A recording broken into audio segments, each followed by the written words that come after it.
જય શ્રી કૃષ્ણ વૈષ્ણવો. ચૈત્ર મહિનાની સુદ છઠ એટલે શ્રી યમુના છઠ. આજના દિવસે શ્રી યમુનાજીનું ભૂતલ ઉપર પ્રાગટ્ય થયું. તેથી શ્રી યમુનાજીના પ્રાગટ્યનો દિવસ એટલે શ્રી યમુના છઠ. શ્રી યમુનાજીનું પ્રાગટ્ય ચૈત્ર મહિનામાં થયું હોવાથી આ મહિનામાં શ્રી યમુનાજીના ગુણગાન કરવાનો ખૂબ જ મોટો મહિમા રહેલો છે. તેથી આપણે શ્રી યમુનાજીના ગુણગાન દ્વારા આપનું પ્રાગટ્ય કેવી રીતે થયું તેમજ શ્રી યમુનાજી કેવા પ્રકારના ફળનું દાન કરે છે તે તમામ બાબતોની ચર્ચા આજના સત્સંગમાં કરીશું. તો વિડીયોના અંત સુધી ચેનલ સાથે જોડાયેલા રહીશું. કેવાલા વૈષ્ણવો, સૌ પ્રથમ આપણે શ્રી યમુનાજીનું ગોલોક ધામમાં પ્રાગટ્ય કેવી રીતે થયું તેનો વિચાર કરીએ તો કે પૂર્ણાનંદ સ્વરૂપ શ્રી ઠાકોરજી આ સૃષ્ટિની રચના પહેલા એકલા જ હતા. આનંદ સ્વરૂપ શ્રી ઠાકોરજીને પોતાનો જ આનંદ પ્રાપ્ત કરવા માટે લીલા કરવાની ઈચ્છા થઈ. સ એકાકી ન રમતે, એટલે કે રમણનો આનંદ એકલાને ન આવે. આથી શ્રી ઠાકોરજીએ અલૌકિક ગોલોકધામની રચના કરી અને પછી સ્વદ્વિતીયમ વિક્ષત, પોતાના જ હૃદયમાંથી પોતાની આહલાદીની શક્તિનું બીજું સ્વરૂપ પ્રગટ કર્યું. આ બીજું પ્રગટ થયેલું સ્વરૂપ તે શ્રી સ્વામિનીજી.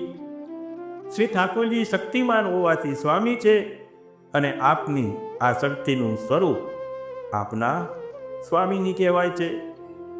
શ્રી સ્વામિનીજીનું પ્રાગટ્ય શ્રી ઠાકોરજીને પ્રસન્ન કરવા માટે, શ્રી ઠાકોરજીને લઈ જવા માટે થયું હતું. તેથી નામ પડ્યું શ્રી રાધા. જે આરાધના કરે તે રાધા. પ્રગટ થયેલા શ્રી સ્વામિનીજીએ શ્રી ઠાકોરજીને વિનંતી કરી, હે પ્રભુ, હે કૃપાનિધાન, આપની સેવા માટે હું પ્રગટ તો થઈ છું, પરંતુ રસ આનંદ તો ત્યારે જ પ્રગટ થાય કે જ્યારે તેને અનુરૂપ સ્થાન અને વાતાવરણ હોય. આ અલૌકિક એવા ગોલોકધામમાં લીલાને અનુરૂપ સ્થળ અને પરિકર નથી. આપણે બંને એકલા જ છીએ. તો પ્રભુ આનંદ કેવી રીતે પ્રગટ થશે? ત્યારે શ્રી ઠાકોરજીએ શ્રી સ્વામિનીજીના મનોરથને અનુરૂપ સ્થાનનો વિચાર કર્યો.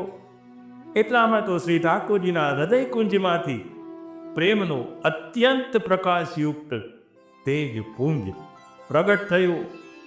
તે લાંબા અને પહોળા વિસ્તારમાં ઘણો જ વિસ્તર્યો. ત્યારે શ્રી ઠાકોરજીએ પોતાનો શ્રીહસ્ત લગાડીને તેને સ્થિર કર્યો. તે શ્રી ગિરિરાજજી.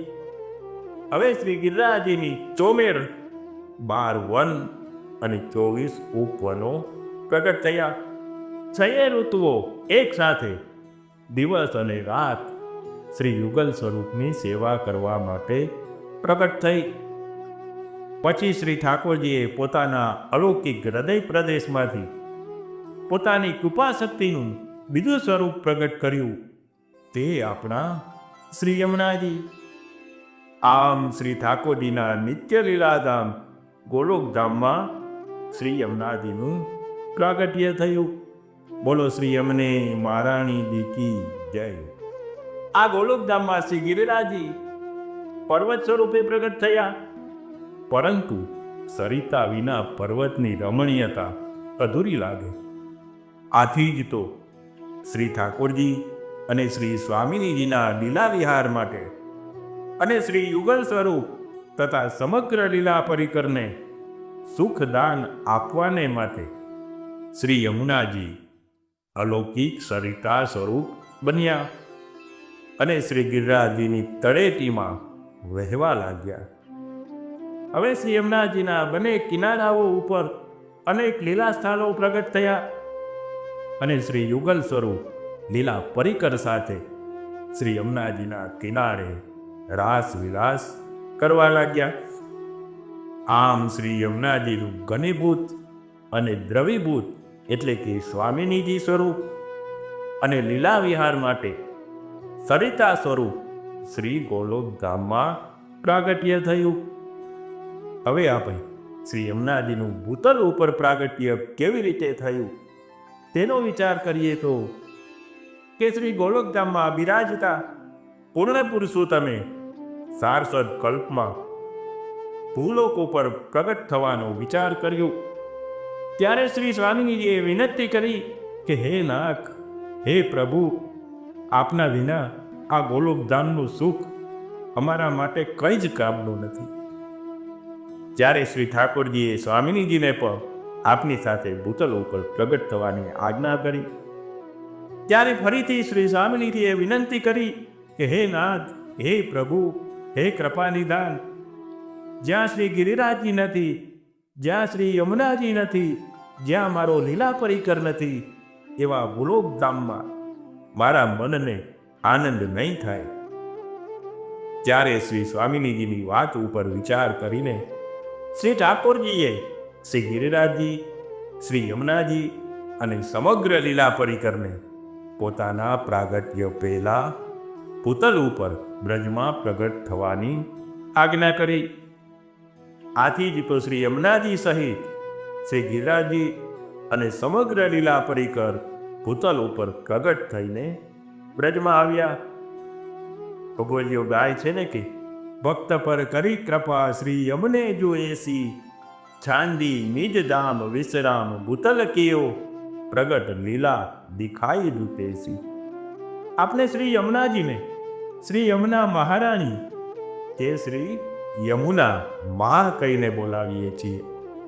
કારણ કે જેમ એક માતા પોતાના સંતાનનું લાલન પાલન કરે છે અને સ્નેહ રાખે છે તથા સંતાનના સુખ માટે બધું જ કરવા તત્પર હોય છે, તેવી જ રીતે શ્રી યમુનાજી પર પોતાના ભક્તોને માતા સમાન સ્નેહ આપે છે અને ભક્તોના હિતનું દરેક કાર્ય કરે છે. આથી જ તો જ્યારે શ્રી ઠાકોરજીને ભૂતલ ઉપર પ્રગટ થઈને લીલાના જીવોને રસદાન કરવાની ઈચ્છા થઈ, ત્યારે મા શ્રી યમુનાજી વધાઈ આપવા ગોલોકધામમાંથી દોડીને સૌથી પહેલા ભૂતલ ઉપર પધાર્યા છે. નેહ કારણ શ્રી યમને પ્રથમ આઈ, ભક્ત કે ચિત્ત કી વ્રતિ સબ જાન કે, તાહી તે અધિ આતુર જુદાયું.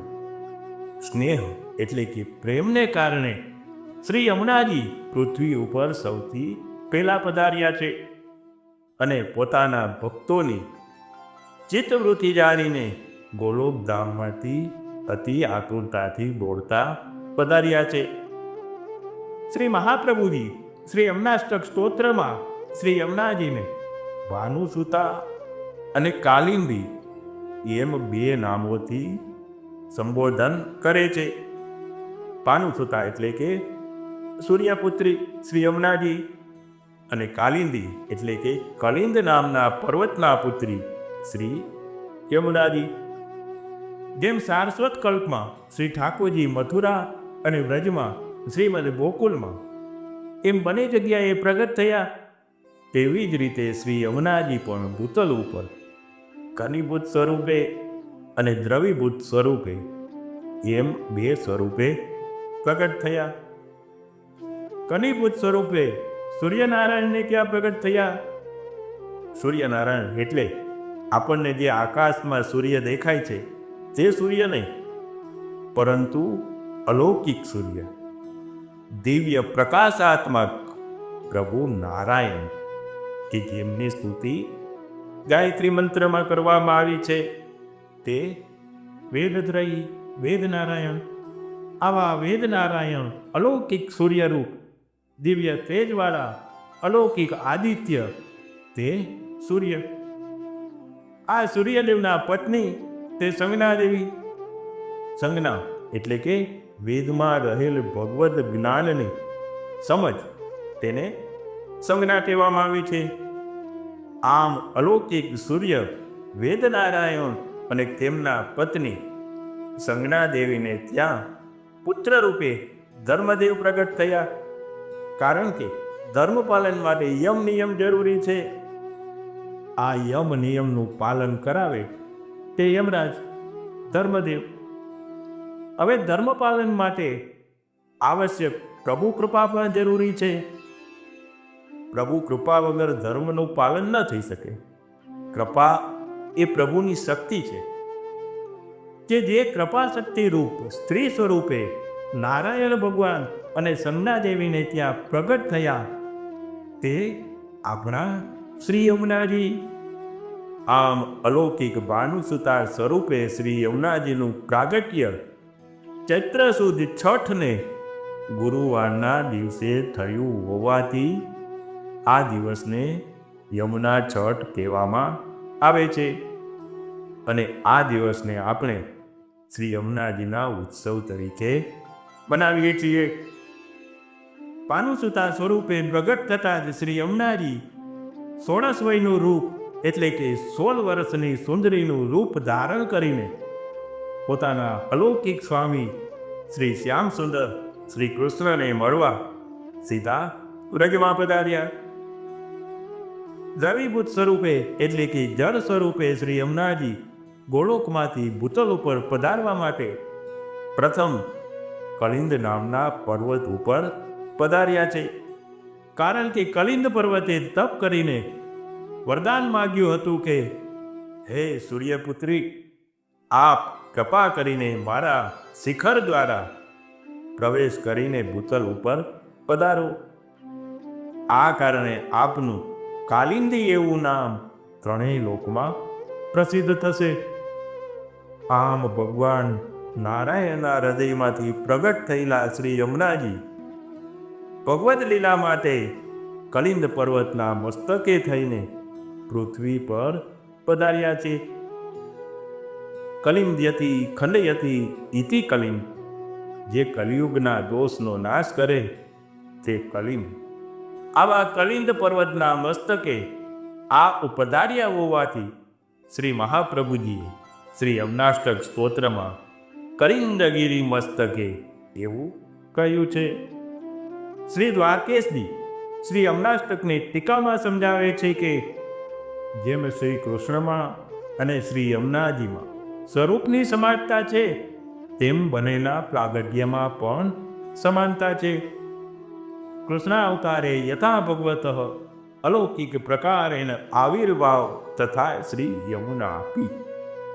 શ્રી કૃષ્ણનું પ્રાગટ્ય વસુદેવ દેવકીના વિરહથી તપેલા હૃદયોમાંથી થયું તેમ શ્રી યમુનાજીનું પ્રાગટ્ય પણ તાપાત્મક રવિમંડળમાં બિરાજતા ભગવાન નારાયણના હૃદયમાંથી થયું છે. વળી જેમ ભગવાન વસુદેવ ગૃહે પ્રગટ થઈને શ્રીમદ ગોકુલમાં નંદ યશોદાને ત્યાં પધાર્યા તેવી જ રીતે શ્રી યમુનાજી નારાયણના હૃદયમાં પ્રગટ થઈને કલિંદ પર્વતને આપેલા વરદાનને સત્ય કરવા તેના પર અવતરણ કરી ભૂલોક ઉપર રજમાં પધાર્યા છે. જેમ શ્રી કૃષ્ણ મેઘશ્યામ વર્ણના છે તેમ શ્રી યમુનાજી પણ મેઘશ્યામ વર્ણના છે. જેમ વસુદેવજી અને નંદરાયજી શ્રી કૃષ્ણના બે પિતા રૂપે પ્રત્યક્ષ છે તેવી જ રીતે શ્રી નારાયણ એટલે કે અલૌકિક સૂર્યદેવ અને કલિંદ પર્વત શ્રી યમુનાજીના બે પિતારૂપ છે.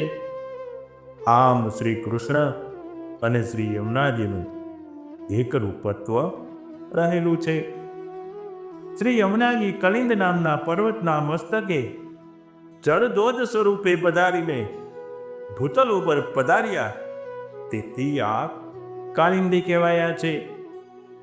આમ કલિંદ પર્વત પર શ્રી યમુનાજી સરિતા સ્વરૂપે પણ ગોલોક ધામમાંથી ચૈત્ર સુદ છઠના દિવસે પધાર્યા છે.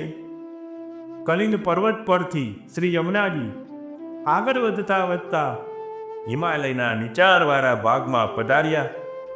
તે ભાગને યમનોત્રીના નામથી ઓળખવામાં આવે છે. આ યમનોત્રીને શ્રી યમુનાજીનું ઉદ્ગમ સ્થાન કહેવામાં આવે છે. ત્યાંથી શ્રી યમુનાજી વિલાસમય ગતિ સાથે એક નવોઢાના સ્વરૂપે પર્વતમાંથી માર્ગ કરતા કરતા ઉછળતા કૂદતા હિમાલયની તળેટીમાંથી વ્રજ તરફ પધારે છે, કે જેનું વર્ણન શ્રી મહાપ્રભુજીએ શ્રી યમુનાષ્ટકના બીજા શ્લોકમાં કર્યું છે. આવા શ્રી યમુનાજી સકલ સિદ્ધિઓનું દાન કરનારા છે. નંદાસજી ગાય છે ને કે ભાગ્ય સૌભાગ્ય શ્રી યમને જુદેજી, બાત લૌકિક દજો પુષ્ટિ યમને બજો, લાલ ગિરી કરણ વર કબ મિલે. શ્રી યમુનાજી લૌકિક એટલે કે ભાગ્ય અને અલૌકિક એટલે કે સૌભાગ્ય એમ બંને પ્રકારના સુખો આપનારા છે. તેથી પુષ્ટિજીવોએ તો લૌકિકની ચિંતા છોડીને પુષ્ટિ સ્વરૂપા શ્રી યમુના મહારાણીજીને ભજવા જોઈએ. ત્યારે જ શ્રી ગિરધરલાલની પ્રાપ્તિ થશે. આમ શ્રી યમુનાજી કૃપા કરીને શ્રી ઠાકોરજીની પ્રાપ્તિ કરાવનારા છે. શ્રી સુરદાસજી પર કહે છે ને કે નામ મહિમા એસી જુજાનો, મર્યાદા અધિક કહે લૌકિક સુખ રહે, પુષ્ટિ કો પુષ્ટિ પથ નિશ્ચય માનો. તે શ્રી યમુનાજીના નામનો મહિમા એવો છે કે મર્યાદા જીવો શ્રી યમુના નામનું રટણ કરીને લૌકિક સુખ પામે છે, અને પુષ્ટિ જીવોને તો પુષ્ટિ સુખ એટલે કે શ્રી ઠાકોરજીની સેવા અને સેવાને ઉપયોગી દેહની પ્રાપ્તિ થાય છે. આમ શ્રી યમુનાજી દરેકના મનોરથો પૂર્ણ કરે છે, અને આવા શ્રી યમુનાજીના ગુણોનો કોઈ પાર નથી. શેષ સહસ્ત્ર મુકદ નિસલીન ગાવત, પાર નહીં પાવત તાઈ પાવો. શેષજી હજારો મુખો દ્વારા રાત અને દિવસ શ્રી યમુનાજીના ગુણોનું ગાન કરે છે, તો પણ પાર પામી શકતા નથી. આપના ગુણો અનંત છે. આવા અનંત ગુણોથી શોભતા શ્રી યમુના મહારાણીજીનો આપણે શું ગુણગાન કરી શકવાના હતા? આપની કૃપા થાય તો માત્ર કાલાવાલા જ કરી શકીએ છીએ. તો વાલા વૈષ્ણવો, વિડીયો સારો લાગ્યો હોય તો લાઈક અને કોમેન્ટ જરૂર કરશો. આજનો સત્સંગ શ્રી યમુના મહારાણીજીના શ્રી ચરણોમાં સમર્પિત કરીએ છીએ. નવા વિષય સાથે ફરી મળીશું. ત્યાં સુધી સર્વને જય શ્રી કૃષ્ણ.